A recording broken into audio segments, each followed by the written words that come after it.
رب اشرح لي صدري ويسر لي امري واحلل عقدة من لساني يفقهوا قولي رب زدني علما اللهم فقهنا في الدين ويسر الصلاة والسلام بالخير وبك نستعين. آیت نمبر 72. فإن پھر اگر تولیتم منہ پھیر لو تم واولامیا یعنی کہ حق بات سے منہ موڑ لینا. فما تو نہیں سألتکم سین حمزہ لام مانگا میں نے تم سے من اجر کوئی اجر یعنی حق بات کرنے والے جو ہوتے ہیں جب حق بات کر رہے ہوتے ہیں حدیث کی بات قرآن کی بات تو وہ کیا کہتے ہیں کہ ہمیں پیسے دو. ایسا تو نہیں ہے نا. تو یہاں پر یہی بات ہے کہ میں تم سے کوئی اجر تو نہیں مانگ رہا, میں نے تو اللہ کا کلام آپ تک پہنچایا ہے. ان نہیں اجریہ اجر میرا الا مگر اور اللہ پر, کیونکہ اللہ کا کلام پہنچانے والے کیا کہتے ہیں میرا اجر تو مجھے میرا رب دے گا. وَأُمِرْتُ اور میں حکم دیا گیا ہوں. یہ کیا ہے ہمارا حکم دینا. ان کے اکونا میں ہو جاؤں من المسلمین فرما برداروں میں سے. دین کی خدمت کا صلہ اللہ کے پاس ہے. یہ ہر قرآن والا سن لے کہ آپ قرآن پڑھا رہی ہیں یا قرآن سیکھ رہے ہیں, بس یہ سوچا کریں اس کا اجر تو میرے رب کے پاس ہے. میں دنیا کے لیے نہیں اپنے رب کے لیے پڑھا رہی ہوں. یعنی تم اتنا سمجھانے پر بھی منہ موڑتے ہو, میری نصیحت کو قبول نہیں کرتے, جبکہ میں نے تم سے کچھ نہیں مانگا کہ جس کی وجہ سے تم مجھ پر تہمت لگا سکو. کیا تہمت؟ کہ یہ نبوت کا دعویٰ اس لیے کر رہا ہے کہ اسے تو مال و دولت چاہیے, یہ مال و دولت اکٹھا کرنا چاہتا ہے. تو کہا کہ میں نے تو اس سے کوئی اجر ہی نہیں مانگا تم سے, میرا اجر تو میرے رب کے پاس ہے. تبلیغ کا اجر, ساری محنتوں کا اجر جو میں اللہ کے دین کے لیے کر رہا ہوں یہ تو میرے رب کے پاس ہے. اس لیے کیونکہ تم اس کا اجر دے بھی نہیں سکتے, تم اس لائق نہیں. یہ تو اللہ کی نوکری ہے نا. ہم جب دین کا کوئی کام کرتے ہیں, کسی کو سپارہ پڑھا رہے ہیں یا کسی کو ہم ترجمہ تفسیر یا صرف تجوید ہی کیوں نہ پڑھا رہے ہیں, تو در حقیقت دنیا کتنا دے دے گی؟ 5,000 10,000 50,000, اور اللہ کیا دے گا؟ اللہ اکبر. تو کہا کہ تم تو دے بھی نہیں سکتے وہ اجر جو میرا رب مجھے دے گا. اللہ سے کمٹمنٹ کرے تو بڑا دینے والا ہے,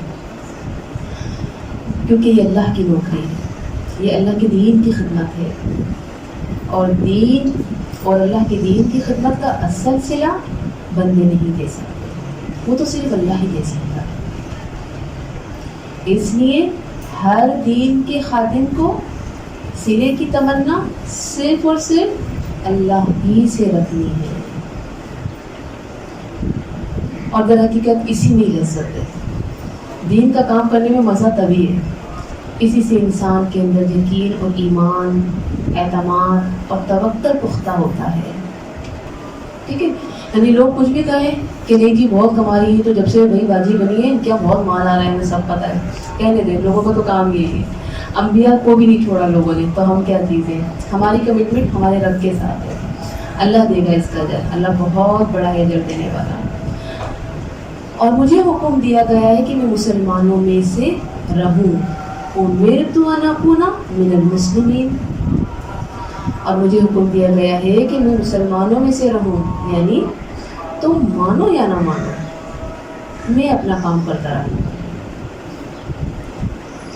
میرا ثواب اللہ کے پاس جمع ہو رہا ہے, میرا ثواب اللہ کے پاس جمع ہو رہا ہے. جو مجھے حکم ملا ہے میں وہی بن کر رہوں گا. تو لوگ کچھ بھی کہیں, آپ نے کیا کرنا ہے, میں تو وہی کروں گی جو میرے رب نے مجھے حکم دیا ہے. تو ہمیں کسی کے روک سے, کسی کی مخالفت سے کمزور نہیں ہونا, بلکہ استقامت کے ساتھ دین پر عمل کرنا ہے۔ یہ مخاطبت ہر رسول کے ساتھ اور نیک لوگوں کے ساتھ رہی ہے، لیکن ہر رسول کا یہی پیغام تھا اور وہ اپنے پیغام کو کہیں بھی ادھورا نہیں چھوڑ کے گئے۔ سب نے اپنا کام پورا کیا، مجھے اور آپ کو بھی اپنا کام پورا کرنا ہے انشاءاللہ۔ تو یہاں پر حضرت نوح علیہ السلام کی اس قول سے کیا پتہ چلتا ہے؟ وَأُمِرْتُ أَنْ أَكُونَ مِنَ الْمُسْلِمِينَ، کہ ہر پیغمبر کا یہی قول تھا، یہی جملہ تھا، کون؟ میں مسلم ہوں، مسلمان ہوں، مجھے حکم یہی دیا گیا ہے۔ سورہ بقرہ 132 میں اسی کی وصیت ابراہیم علیہ السلام اور یعقوب علیہ السلام نے اپنی اولاد کو کی کہ اے ہمارے بچوں، اللہ تعالیٰ نے تمہارے لیے اس دین کو پسند فرمایا ہے، خبردار تم مسلمان ہی مرنا۔ سورہ یونس 84 میں آگے آئے گا، اور موسیٰ نے فرمایا کہ اے پروردگار تو مجھے اسلام کی حالت میں فوت کر۔ اسی طرح سورہ نمل 91، سورہ مائدہ 44 اور سورہ انعام 163 میں بھی یہی پیغام ہے۔ یعنی ہر جگہ ہر پیغمبر کیا پیغام دے رہے ہیں؟ ہم مسلم ہیں، ہم مسلمان ہیں۔ لیکن آج افسوس کہ مسلمان کیا چاہتے ہیں؟ میں حنفی ہوں، میں بریلوی ہوں، میں دیوبندی ہوں، اور بھی پتہ نہیں کیا کیا نام، جبکہ اللہ نے تو ہمیں ایک ہی نام دیا ہے کہ تم سب مسلمان ہو، اور یہی تو سب سے خوبصورت نام ہے۔ مسلمان کا مطلب کیا ہے؟ فرما بردار، ہر حال میں اللہ کا فرما بردار، مشکل ہو یا آسانی، اپنی رب کی اطاعت سے کبھی ہٹتا نہیں، یہی تو مسلمان ہے۔ تو ہم سب کو کیا اپنا نام رکھنا ہے؟ مسلمان، یہی اپنی پہچان بنانی ہے۔ اور مسلم کے معنی کیا ہے؟ یہ میں نے آپ کو پہلے بھی بتایا تھا، لیکن چلیں دوبارہ لکھ لیں۔ دیکھیں، مسلم وہ اونٹ جس کی ناک میں نکیل ہو اور اس کا مالک اسے جدھر چاہے ادھر لے جائے اور وہ ادھر ہی مڑ جائے، یعنی اپنی سوچ، اپنے اختیار، اپنا وقت، اپنی طاقت، اپنا سب کچھ اپنے مالک کے حوالے کر دینا، اسی کو تو مسلم کہا جاتا ہے۔ تو کیا میں اور آپ ایسے مسلمان ہیں کہ جہاں میرا رب کہتا ہے یہ کرو اور میں کرتی ہوں، اور جہاں میرا رب کہتا ہے یہ نہ کرو وہ میں نہیں کرتی؟ تو ہم نے کیا سیکھا؟ اللہ کے دین کا کام اخلاص سے کرنا ہے، لوگوں کی مخالفت سے نیکی نہیں چھوڑنی۔ آیت نمبر 73، فَكَذَّبُوهُ، تو انہوں نے جھٹلایا اسے، کذبہ سے کذب کہتے ہیں جھوٹ کو، فَنَجَّيْنَاهُ، نون جیم واو، پس نجات دی ہم نے اسے، ومن، اور اس کو جو معاہو اس کے ساتھ تھے، یعنی فَنَجَّيْنَاهُ کی ضمیر کہاں جا رہی ہے؟ ہو کی ضمیر تو حضرت نوح علیہ السلام کی طرف، ٹھیک ہے، ان کو نجات دی، اور معاہو، ہو کی ضمیر جا رہی ہے ان کی قوم، اور ان کی قوم میں کتنے لوگ تھے جو اسلام جنہوں نے قبول کیا؟ 80 افراد اس کے نیچے لکھنے، یعنی اللہ رب العالمین نے حضرت نوح علیہ السلام کو اور 80 افراد جو انہوں نے اسلام قبول کیا تھا ان کو نجات دی، بالکل کی کشتی میں، وَجَعَلْنَاهُ، اور ہم نے انہیں خلائف، خلف، جانشین، پیچھے لے جانے والے، یعنی کہ مرنے والوں کے بعد جو بچے، جانشین، وَأَغْرَقْنَا، اور غرق کر دیا ہم نے الذین، ان کو جنہوں نے کذبوا کو جھٹلایا، بِآیاتنا، ہماری آیات کو، فانظر، تو دیکھو، کیفا، کیسا کانا ہوا، عاقبۃ المنذرین، انجام ڈرائے جانے والوں کا، عاقبہ عقب سے عین قاف با، اور منذرین نون دال را، جائے جانے کے بعد بھی ایمان نہ لانے والوں کا انجام بتایا جا رہا ہے۔ 74 ثم پھر بعثنا، بھیجے ہم نے، با انتا، مبعوث ہونا، بھیجنا، من بعدی، بعد اس کے، کس کے بعد؟ ہو کی ضمیر کہاں جا رہی ہے؟ نوح علیہ السلام کے بعد، رسولن، کئی رسول، الی قومہم،